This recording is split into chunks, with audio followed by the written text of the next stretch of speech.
जिले की कच्ची बस्तियों में शुरू हुआ टीकाकरण अभियान। रामसरा रोड पर 22 वंचित बच्चों को लगाए गए टीके। चूरू के चिकित्सा एवं स्वास्थ्य विभाग ने जिले की झुग्गी झोंपड़ियों कच्ची बस्तियों में रहने वाले टीकाकरण से वंचित बच्चों को चिन्हित कर टीकाकरण अभियान शुरू किया है। रविवार को शहर के रामसरा रोड पर झुग्गी झोंपड़ियों और कच्ची बस्ती में रहने वाले 22 वंचित बच्चों का टीकाकरण किया गया।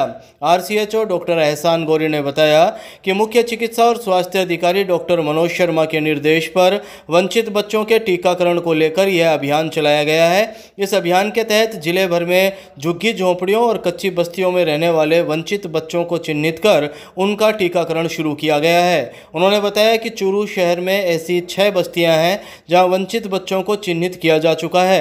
इसी क्रम में रविवार को रामसरा रोड पर स्थित बस्ती में 22 बच्चों का टीकाकरण किया गया। आज चूरू जिले के अंदर CMHO साहब के निर्देशानुसार चूरू जिले की जो रैंकिंग है राज्य स्तर पे टीकाकरण की सुधार हेतु हमने विशेष तौर पे जो अभियान शुरू किया है वो उन बच्चों के लिए किया है जो टीकों से वंचित रह जाते हैं। इनके अंदर हमने पूरे चूरू जिले के अंदर ऐसे एरियाज को चिन्हित करना शुरू किया है जहां पे टीके जो है बच्चे लगवा नहीं पा रहे, हॉस्पिटल वो पहुंच नहीं पा रहे। तो ऐसा जो एरिया है जैसे झुग्गी झोपड़ी हो गई, स्लम एरियाज होंगे, तो हार्ड टू रीच एरियाज हैं, वहां पे हमारी टीम जो है वो पहुंच रही है। पहुंच के वहां पे टीकाकरण उनका किया जा रहा है। हमने रामसरा की झुग्गी झोपड़ियों के अंदर टीकाकरण किया है जहां पे 22 बच्चे हमें टीकाकरण से वंचित मिले। उनको जैसे DPT है, BCG है, पेंटा है, TD है, ये सभी प्रकार के टीके हाथों हाथ ही वहां पे लगाए गए। उनके ममता कार्ड में एंटर किए गए, उनके सॉफ्टवेयर में PCTS में यूविन पे उनकी एंट्रियां करी गई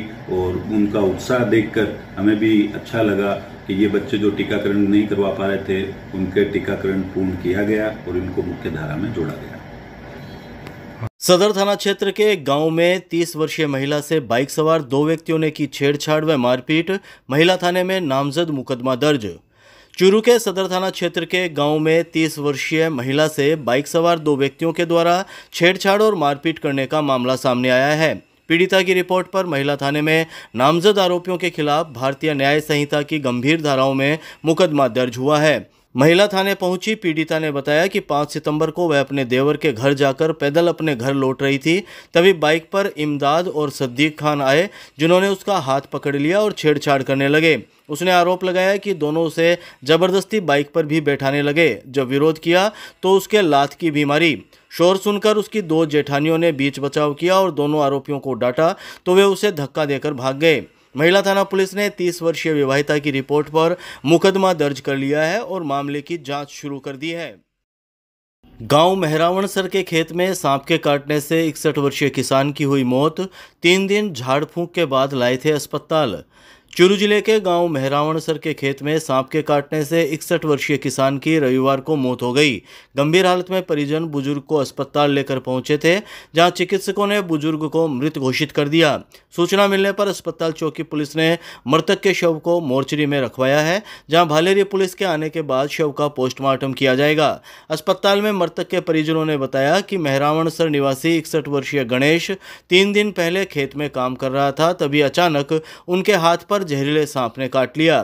तबीयत बिगड़ने पर परिजन गणेश सिंह को गांव के ही एक धार्मिक स्थल लेकर पहुंचे जहां उसका झाड़ फूंक के द्वारा इलाज करवाया। लेकिन रविवार सुबह धार्मिक स्थल पर बुजुर्ग की तबीयत बिगड़ गई जिसको परिवार के लोगों ने निजी वाहन से राजकीय भर्तिया अस्पताल के आपातकालीन वार्ड पहुंचाया। इमरजेंसी वार्ड में पहुंचने से पहले ही गणेश सिंह की मौत हो चुकी थी। अस्पताल में चिकित्सकों ने परिजनों से घटना की पूरी जानकारी ली। होटल सनसिटी पर फायरिंग मामले में 25,000 का इनामी शूटर गिरफ्तार। अज्ञात बदमाश की तलाश में पुलिस ने 800 से ज़्यादा CCTV खंगाले। चूरू शहर के होटल सनसिटी पर रंगदारी के लिए फायरिंग करने के मामले में कोतवाली पुलिस ने 25,000 के इनामी मुख्य आरोपी शूटर को गिरफ्तार कर लिया है।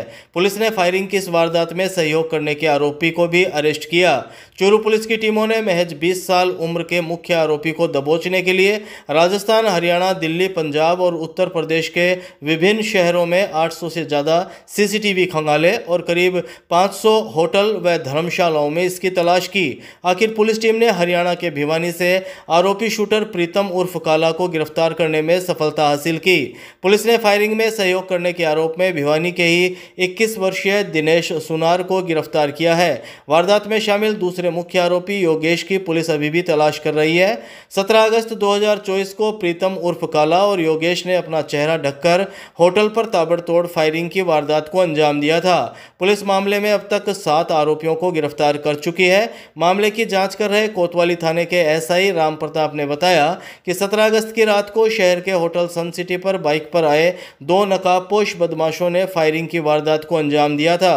पुलिस के सामने यह चुनौती थी कि दोनों आरोपियों की किस तरह से पहचान हो सके।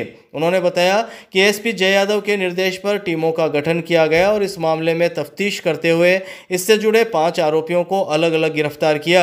इन आरोपियों से पूछताछ के बाद नकाबपोश बदमाशों को चिन्हित कर उनकी तलाश की गई। इसके बाद हरियाणा के भिवानी से मुख्य आरोपी शूटर 20 वर्षीय प्रीतम उर्फ काला को गिरफ्तार किया गया। उन्होंने बताया कि इसके साथ फायरिंग करने वाले योगेश की भी पहचान कर ली गई है, जिसे भी पुलिस जल्द ही गिरफ्तार कर लेगी। एसआई राम प्रताप ने बताया कि अभी मुख्य आरोपी प्रीतम उर्फ काला और उसको संसाधन आदि जुटाने वाले सहयोगी दिनेश सोनी उर्फ दिनेश सुनार को गिरफ्तार किया है, जिन्हें कोर्ट में पेश किया जाएगा। सन सिटी होटल पर 17 अगस्त को रात्रि को 10 बजे फायरिंग हुई थी, जिसमें 2 अज्ञात शूटरों द्वारा मोटरसाइकिल पर आकर फायरिंग की गई थी। तो उसकी तफ्तीश मेरे द्वारा की जा रही है और अज्ञात शूटरों और अन्य जो सहयोगी अपराधी थे उनको दस्तयाब करने के लिए श्रीमान जिला पुलिस अधीक्षक महोदय द्वारा अलग अलग टीमें गठित की गई थी। और इस प्रकरण में पहले से 5 जो सहयोगी थे उनको गिरफ्तार करके न्यायिक अभिरक्षा में भिजवाया गया है।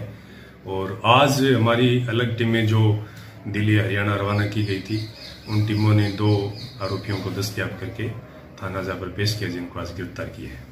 पीसीआई अध्यक्ष के तौर पर नई पारी में सफल साबित हुए देवेंद्र झाझड़िया। भारत ने पहली बार जीते 7 स्वर्ण सहित 29 पदक।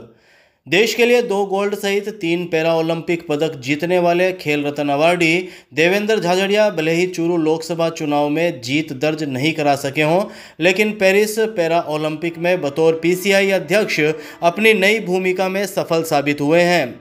बतौर पैरा ओलंपिक कमेटी अध्यक्ष उन्होंने पेरिस जाते हुए 25+ पदक जीतने और पदक सारणी में टॉप 20 में रहने का दावा किया था, जिस पर वे खरे साबित हुए।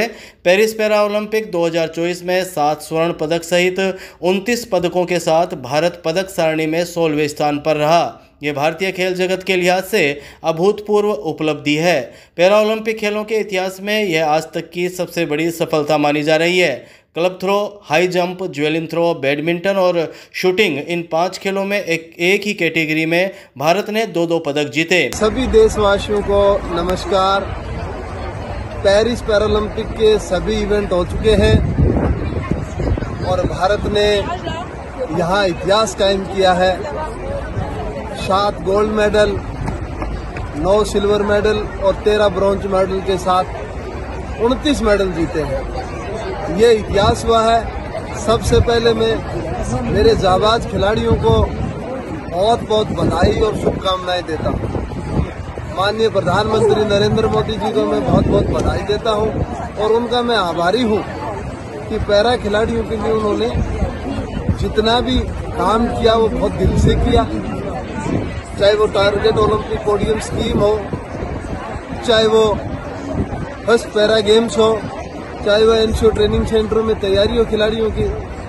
और मैं इसके साथ साथ सभी देशवासियों को बधाई देता हूं कि पैरालंपिक खेलों को आपने बहुत ही अच्छे तरीके से देखा, खिलाड़ियों का हौसला बढ़ाया। मैं उसके लिए पैरालंपिक कमेटी ऑफ इंडिया का प्रेसिडेंट होने के नाते आपको बधाई देता हूं। उन खिलाड़ियों के कोचेज को मैं बधाई देता हूं जिन्होंने हमारे इन सिपाहियों को तैयारी करवाई और लंबे समय तक तैयारी करवाई। सभी को बहुत बहुत बधाई, शुभकामनाएं। और मुझे उम्मीद है आज से हम ये लक्ष्य लेके जा रहे हैं कि अगले जो 2028 में पैरालंपिक होंगे उसमें हम 29 से भी ज्यादा मेडल जीतेंगे। हम ऐसी तैयारी करेंगे और भारत का दुनिया में खेलों के अंदर नाम रोशन करेंगे।